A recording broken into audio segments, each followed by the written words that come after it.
To be digital.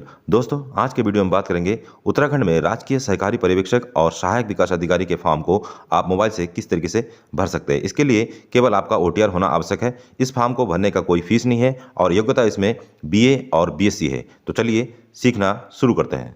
Form को भरने के लिए आपको गूगल क्रोम ओपन करना है और उसमें टाइप करना है UK+C और टाइप करने के बाद कुछ इस तरह का इंटरफेस आ जाएगा। आपके सामने वन टाइम रजिस्ट्रेशन ओटीआर का एक डायरेक्ट लिंक आपको दिखाई देगा, उस पर आपको टैप करना होगा और टैप करने के बाद इस तरीके का इंटरफेस आपके सामने आ जाएगा और आपके सामने एक ओटीआर का ऑप्शन आएगा, one time registration OTR click here. तो आपको इस पर टैप करना होगा और टैप करने के बाद फिर आपको इस पेज पे ले जाएगा। यहाँ पे अप्लाई लिंक का आपको ऑप्शन मिल जाएगा।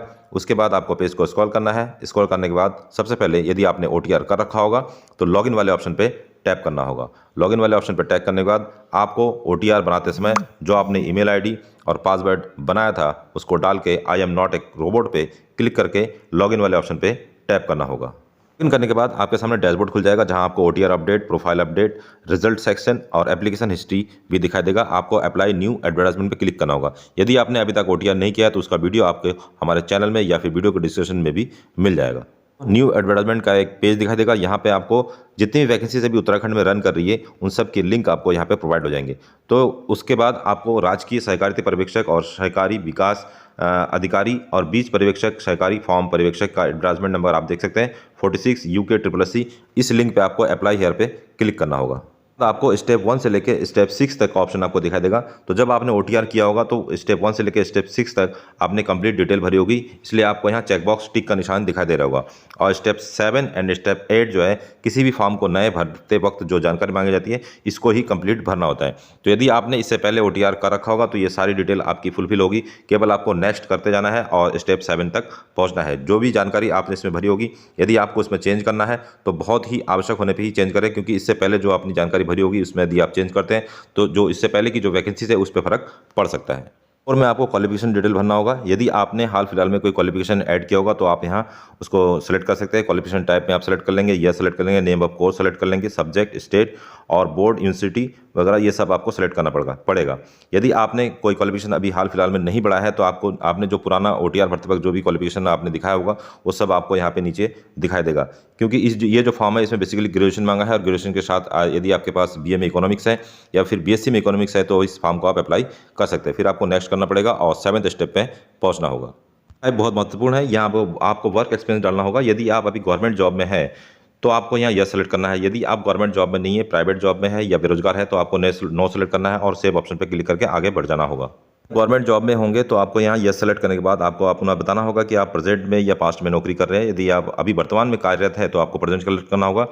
एक्सपीरियंस टाइप में आपको सेलेक्ट करना होगा कि आप क्लर्किकल में जॉब कर रहे हैं या कौन से आपका जॉब है, ये आप इस एरो से सेलेक्ट कर सकते हैं। फिर एम्प्लॉयर टाइप में आपको बताना होगा कि आप कौन सा एम्प्लॉयमेंट है, मतलब कि स्टेट गवर्नमेंट के है या सेंट्रल गवर्नमेंट के है, पीयूसी के, या आप सेलेक्ट कर सकते हैं। फिर नेचर ऑफ एम्प्लॉयमेंट में आपको परमानेंट या कैजुअल सेलेक्ट करना होगा। उसके बाद डेट फ्रॉम डेट का मतलब है आपकी ज्वाइनिंग डेट, जिस तिथि को आपने स्टेट गवर्नमेंट या सेंट्रल गवर्नमेंट की तिथि में ज्वाइनिंग लिया था वो ज्वाइनिंग डेट आपको ध्यानपूर्वक यहाँ डालना होगा। नेम ऑफ पोस्ट आपको यहाँ टाइप करना होगा। उसके बाद इंस्टीट्यूट या डिपार्टमेंट का नाम आपको यहाँ टाइप करना होगा जिस डिपार्टमेंट में आप नौकरी कर रहे होंगे।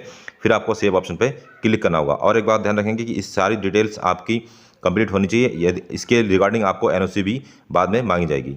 स्टेप है वो है क्राइटेरिया का। उसमें आपको 4 ऑप्शन मिलेंगे। You can apply for the below post, 4 post है। तो उसमें जब पहले वाले को आप सेलेक्ट करेंगे राजकीय सहकारिता पर्यवेक्षक, तो आपको कंडीशन 1 में सिलेक्ट ऑप्शन चूज करने का ऑप्शन आएगा। तो आप यहाँ देख लेंगे कि आपने ओटीआर में जो क्वालिफिकेशन ऐड किया है उसके अनुसार आपको यहाँ सेलेक्ट करना होगा। यदि आपने bachelor of science BSc economics से कर रखा है तो आप पहला ऑप्शन चूज कर सकते हैं।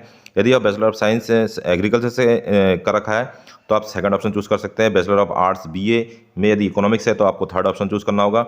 यदि bachelor of science subject economics के साथ आपने 4 वर्ष का बीए कर रखा है तो आपको फोर्थ ऑप्शन चूज करना होगा। उसके बाद आप bachelor of science BSc subject agriculture से यदि आपने कर रखा है तो आप लास्ट ऑप्शन चूज कर सकते हैं। तो इस तरीके से आप यहाँ देख लेंगे कि जो भी ओटीआर में आपने फुलफिल किया होगा, जानकारी दी होगी, वही आपको सेलेक्ट करना होगा। उसके बाद इसी तरीके से सेकंड जो पोस्ट है सहायक विकास अधिकारी का, इसमें आपको अपना क्वालिफिकेशन चेक भरना होगा। इसमें आप देख लेंगे बैचलर ऑफ साइंस मांगा है, एग्रीकल्चर होने चाहिए 3 साल का, और उसके बाद बैचलर ऑफ आर्ट्स बीए में यदि आप इकोनॉमिक्स है तो आप इस ऑप्शन को क्लिक कर देंगे। उसके बाद जो बीज परीक्षक सहायक का जो पोस्ट है उसका जो मिनिमम क्वालिफिकेशन है bachelor of science BSc agriculture, उसके साथ 3 साल का आपका होना चाहिए और experience in seed training testing lab का आपके पास सर्टिफिकेट होना चाहिए। अगला ऑप्शन है bachelor of science BSc subject botany के साथ आपका बीएससी प्लस है 3 साल का और experience in seed testing lab का आपके पास डॉक्यूमेंट होना चाहिए। Bachelor of science seed production seed science के साथ ड्यूरेशन 3 साल का और bachelor of science subject agriculture के साथ 4 साल का यदि आपने कर रखा है तो आप इसको सेलेक्ट कर सकते हैं। अन्यथा केवल बीएससी प्लेन बीएससी या प्लेन बीए के आधार पर आप बीज परीक्षक का फॉर्म अप्लाई नहीं कर सकते। उसी तरीके से फॉर्म पर्यवेक्षक की जो क्वालिफिकेशन इसमें दिखा रहा है diploma in agriculture subject agriculture लेके ड्यूरेशन 2 साल का यदि आपके पास डिप्लोमा है और 3 साल का एक्सपीरियंस इस फील्ड के रिगार्डिंग यदि आपके पास है तो आप इस फॉर्म पर्यवेक्षक के पोस्ट को अप्लाई कर सकते हैं। या फिर डिप्लोमा इन एग्रीकल्चर ड्यूरेशन 3 साल का और 3 साल का आपके पास एक्सपीरियंस होना चाहिए तो आप इस सेकंड ऑप्शन को चूज़ कर सकते हैं। यदि आप bachelor of science BSc agriculture के साथ 4 ईयर का यदि आपके पास डिप्लोमा है तो ग्रेजुएशन है तो आप इस 4th ऑप्शन को चूज़ कर सकते हैं। अदरवाइज प्लेन बीए या प्लेन बीएससी के साथ आप ये जो फॉर्म है इसको आप सेलेक्ट नहीं कर सकते हैं। उसके बाद आप ध्यान से आप इस अपनी जानकारी को यहाँ शेयर कर देंगे क्योंकि यदि आपने ओटीआर में ये सारी डिटेल फुलफिल किया होगा तभी आपका फॉर्म एक्सेप्ट हो जाएगा। फिर उसके बाद सेव एंड नेक्स्ट पे क्लिक करना होगा। बाद आपके सामने पेज को रिव्यू करने का ऑप्शन आ जाएगा। आप ध्यान से अपनी भरी गई डिटेल जानकारी को आप देख लेंगे। देखने के बाद आपको टुडेज डेट में ऑटोमेटिकली यहाँ डेट सेलेक्ट होगा जिस डेट को आप फॉर्म अप्लाई कर रहे होंगे। उसके बाद प्लेस में आपको यहाँ टाइप करना होगा जिस भी प्लेस से आप फॉर्म फिल कर रहे हैं, चाहे वो गाँव हो या शहर हो, आप यहाँ पे टाइप कर देंगे। एग्जाम सेंटर आपको चूज़ करना होगा, जो 2 जिले आपके नियरेस्ट हो उसको आप चूज़ कर सकते हैं। उसके बाद एक डिक्लेरेशन है, डिक्लेरेशन को आप पढ़ लेंगे। पढ़ने के बाद आपको सबमिट ऑप्शन पे क्लिक करना होगा। डिक्लेरेशन और पढ़ने को मिलेगा, आप इसको ध्यान से पढ़ सकते हैं। फिर आपको एग्री एंड सबमिट बटन पे क्लिक करना होगा। फिर आपके सामने साइन का एक ऑप्शन आ जाएगा और लिखा होगा success your application has been submitted successfully.